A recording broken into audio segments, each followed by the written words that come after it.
Bom, espero que estejam bem, né? Que Deus abençoe cada um de vocês, certo?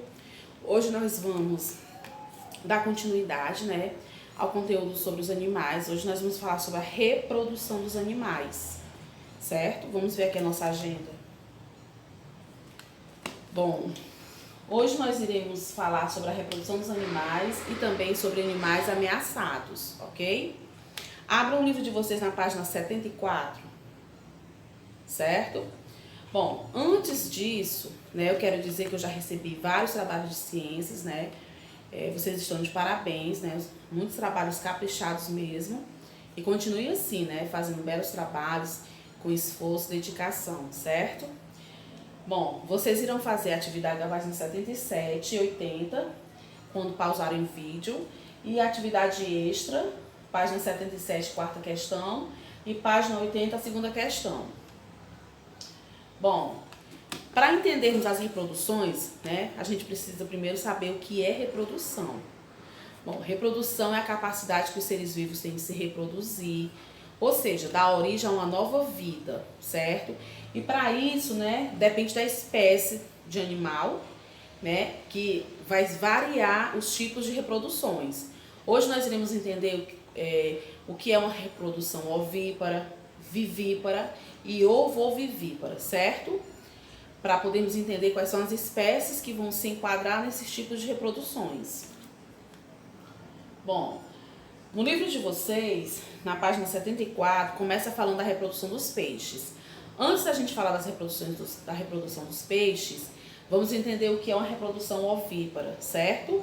Bom, a reprodução ovípara é quando os filhotes, né, os embriões, eles se desenvolvem dentro de ovos, mas fora do corpo da fêmea. Ou seja, a fêmea, ela põe o ovo e aí esses embriões, eles estão dentro desses ovos, fora do corpo da fêmea, certo?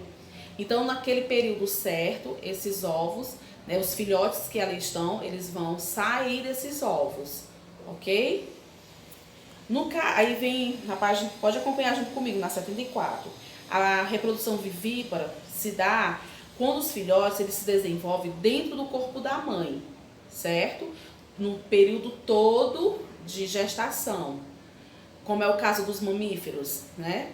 Que o filhote se desenvolvem e aí quando passa o tempo de gestação, né, a fêmea vai dar origem àquele novo filhote depois daquele período de gestação. Por exemplo, o ser humano, né? Geralmente o ser humano, né, o bebê, né, ele é gerado no corpo da mãe e depois de 9 meses, né, esse bebezinho nasce depois daquele tempo de gestação, depois que ele se desenvolveu dentro do corpo da mãe.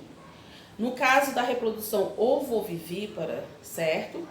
É quando a fêmea, né, o filhote, ele se desenvolve dentro de ovos, mas que ficam dentro do corpo da fêmea, esses ovos. E eles eclodem dentro do corpo da fêmea, certo? Então eles permanecem até todo o período ali de desenvolvimento. Elas não vão pôr esses ovos, elas não põem esses ovos. Fica dentro do corpo delas, certo? Então, no caso dos peixes, a reprodução dos peixes, ela pode se dar dessas 3 maneiras: ovíparas, vivíparas ou ovovivíparas, certo? Vai depender da espécie de peixe. No caso dos peixes, né, eles precisam do ambiente aquático para se desenvolver e também para a reprodução, certo? Os peixes, alguns deles, quando os filhotes nascem, eles cuidam desses filhotes até esse filhotinho alcançar uma certa independência. Isso acontece com algumas outras espécies de vertebrados também, né? Que a fêmea, né, a mãe cuida até um certo período de tempo, até que ele, né, fique independente para poder se desenvolver só, ok?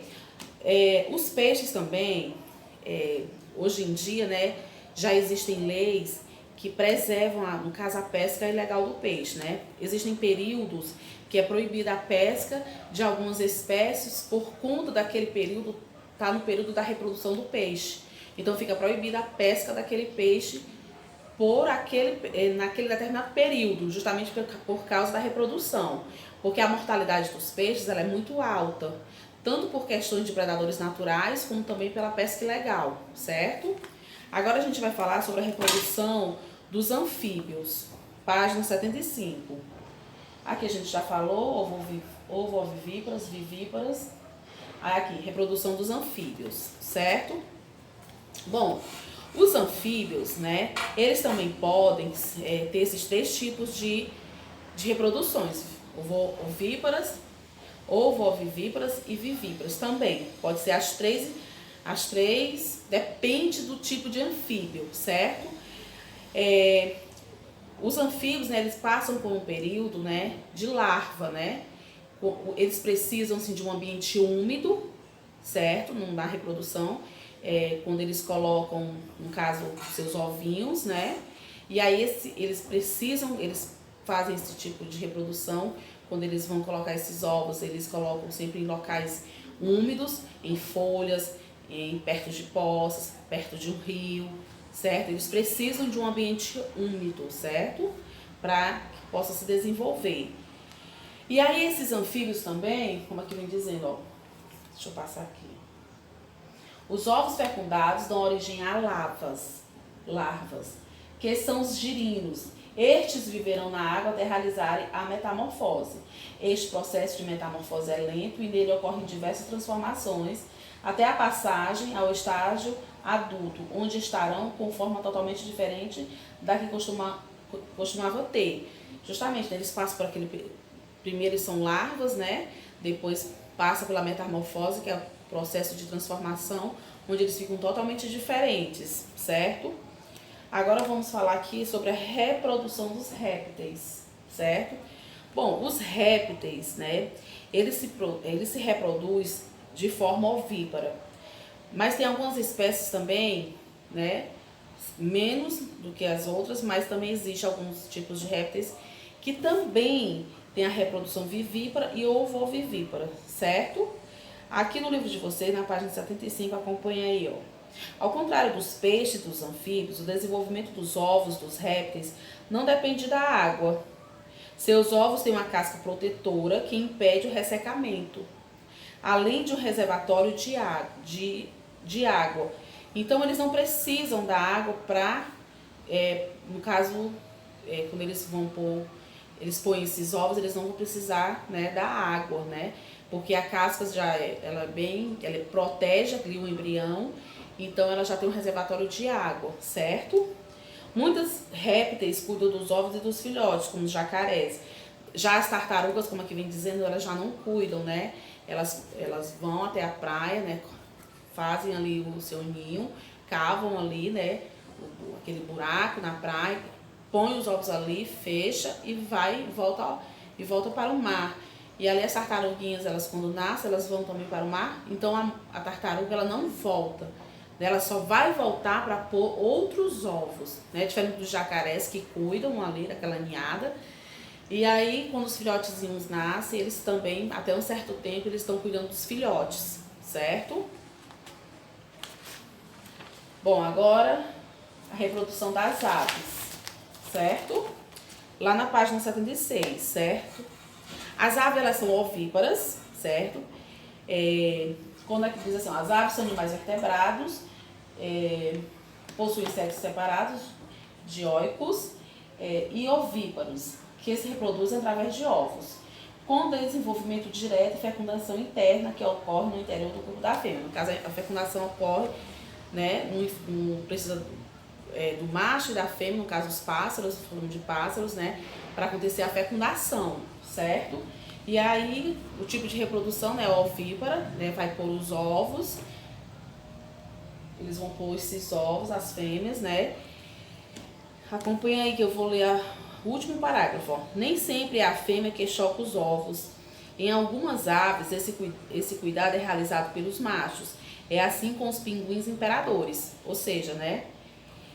Existem espécies de aves, né, que no caso não é a fêmea que vai chocar os ovos, que a gente até viu lá. No caso, precisa chocar os ovos porque o ovo está precisando daquele aquecimento, né, para poder se desenvolver. No caso dos pinguins, os pinguins imperadores, né, quem faz esse papel são os machos, certo? mas geralmente são as fêmeas que chocam esses ovos, certo? Que precisa.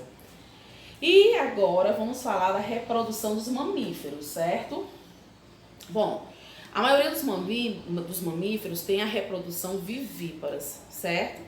É onde os filhotes se desenvolvem dentro do corpo da fêmea durante aquele período de gestação, e quando o embrião está desenvolvido, né, aí vai nascer aquele filhotinho, certo? Dependendo da espécie de mamífero, vai nascer um único filhote ou não, como aqui vem dizendo, ó, um exemplo, os gambás podem originar até 13 filhotes em uma única ninhada, certo? Então vai depender muito do tipo de espécie, né? O coelho também, né? A gente sabe que a fêmea, a ninhada também são muitos coelhinhos, né? Então depende da espécie de mamífero, certo? Nos mamíferos, os sexos são separados, ou seja, existem machos e fêmeas, assim a reprodução é sexuada. Grande parte dos mamíferos apresentam períodos de reprodução definidos, ou seja, épocas que favorecem a origem de filhotes. A fecundação dos mamíferos é interna. Após o nascimento, os filhotes recebem o leite materno originado das glândulas mamárias das mães. Bom, falar do leite materno, né? Os mamíferos, as fêmeas, né?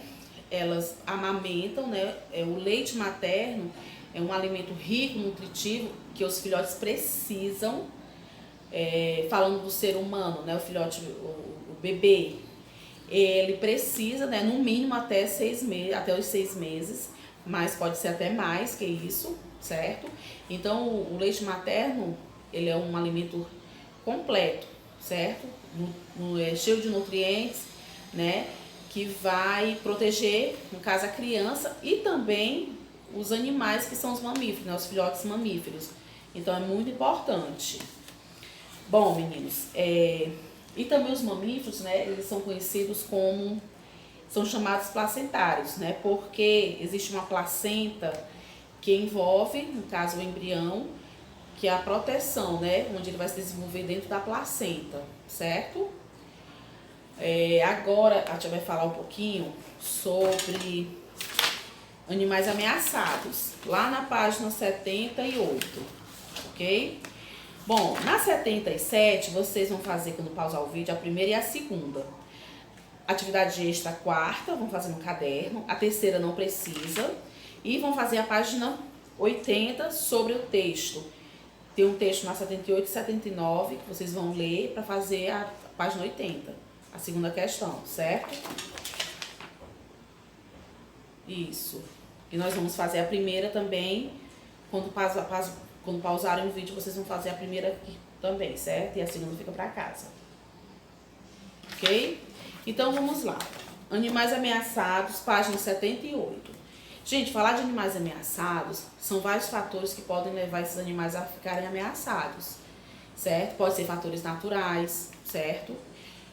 Como desastres naturais também, né? Que modificações dos ambientes por fatores naturais. Mas também, a maioria dos casos, né, de animais ameaçados ou animais mesmo em extinção são causados pelo ser humano, pelas ações dos seres humanos, né? Que ações são essas? As poluições, certo? O uso de agrotóxicos, no caso as poluições da água, do solo, do ar, certo? Modificação de paisagens, né? Se você modificar um ambiente natural, retirar aquela vegetação, ali você está te retirando habitats de animais, alimentos de animais, certo? E aí os animais eles podem vir a desaparecer, a morrer, porque não tem mais o alimento, porque não tem mais o seu habitat. Então são vários fatores que podem deixar esses animais ameaçados, né? A gente sabe que existem vários animais, né, que já foram extintos e outros que estão correndo risco de serem extintos, certo? Vocês vão ler a página 78 e 79 depois, para poder responder a página 80, a segunda questão. Agora eu vou pedir para vocês pausarem o vídeo e responder a primeira e a segunda da página 77 e a primeira da página 80. Vamos dar uma olhadinha aqui na agenda. Isso. 77, primeira e segunda questão, e página 80, a primeira. certo? Podem pausar o vídeo agora, daqui a pouquinho vocês retornam.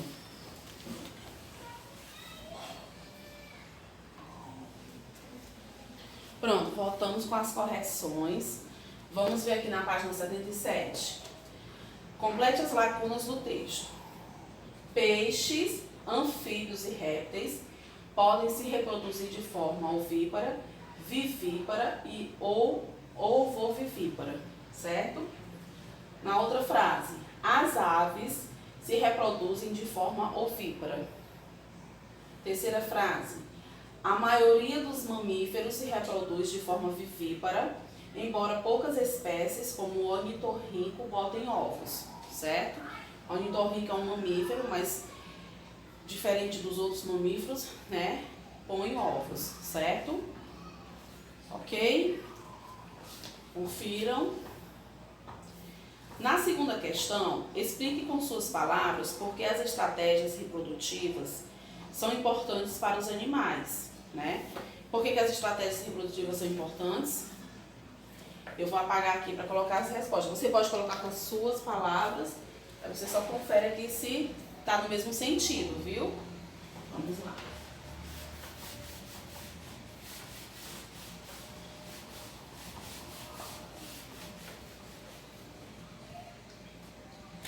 A segunda questão, né? Por que as estratégias reprodutivas são importantes para os animais? A resposta: para garantir maior sobrevivência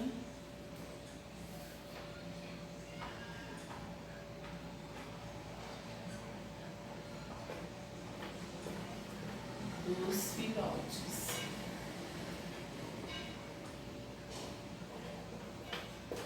Pronto, certo? Na terceira não vamos fazer hoje, só quando a gente retornar para a escola, a gente vai se reunir com os colegas, fazer uns grupos para fazer esse trabalhinho. Na quarta, você vai fazer no seu caderno essa pesquisa aqui sobre... Aqui tem a fotografia de uma garça branca grande. Faça uma pesquisa sobre os cuidados com os ovos e com a alimentação dos filhotes. Depois, apresente o resultado de sua pesquisa. No caso, está dizendo aos colegas, mas aí vocês vão apresentar para a professora. Como? Quando fizer a pesquisa, aí manda a foto para a tia, certo? Lá na página 78 e 79, né, vocês leram textos falando sobre os lagartos, certo? Eu vou ler aqui só um trecho na página 78, ó. O aquecimento global, a Amazônia e os lagartos. E os lagartos, né? O aquecimento global, você pode não saber exatamente o que significa, mas já ouviu essa expressão, não é mesmo? Pois então, a temperatura da Terra está aumentando nos últimos anos, especialmente em razão das atividades humanas que resultam em poluição. Muitos animais sofrem com essas mudanças climáticas, incluindo os lagartos. Por que a preocupação com os lagartos? Os lagartos fazem parte do grupo dos répteis, animais que dependem da temperatura do ambiente em que vivem para regular a temperatura de seu próprio corpo. Nas horas mais quentes do dia, os lagartos procuram um abrigo para fugir do calorão. E enquanto se abrigam, eles não podem procurar alimentos nem se reproduzir. Por outro lado, com os lagartos escondidos, muitos animais que se alimentam deles acabam ficando sem ter o que comer. Aí vai começar o desequilíbrio. Em resumo, escondido, o lagarto não se alimenta, não deixa filhotes, nem serve de alimento a outras espécies. É um problema grave. E em consequência do aumento da temperatura ambiental. Certo? Então, olha aí o que foi que aconteceu, né? E tudo causado pela poluição, que a poluição é causada pelo homem. Lá na página 80, que nós vamos responder aí, vocês já responderam aí, página 80, primeira questão, diz assim: os lagartos citados no texto fazem parte do grupo dos répteis. Escreva outros 3 animais que fazem parte desse grupo. Bom, a tartaruga, né? Tartaruga, o jacaré, né? E a gente pode citar também tem a lagartixa, né? Tem a cobra, tem o jabuti. Pediram 3, eu coloquei 3, mas vocês podem colocar mais e outros que sejam, certo? Então é isso. A segunda, explique com suas palavras. Vocês vão responder atividade extra, o item A e o item B, certo? A terceira questão ninguém vai fazer hoje também, vamos fazer quando retornarmos para a escola, um trabalhinho. E é isso, meninos. Fiquem com Deus, beijos, estudem bastante e até a nossa próxima aula. Tchau!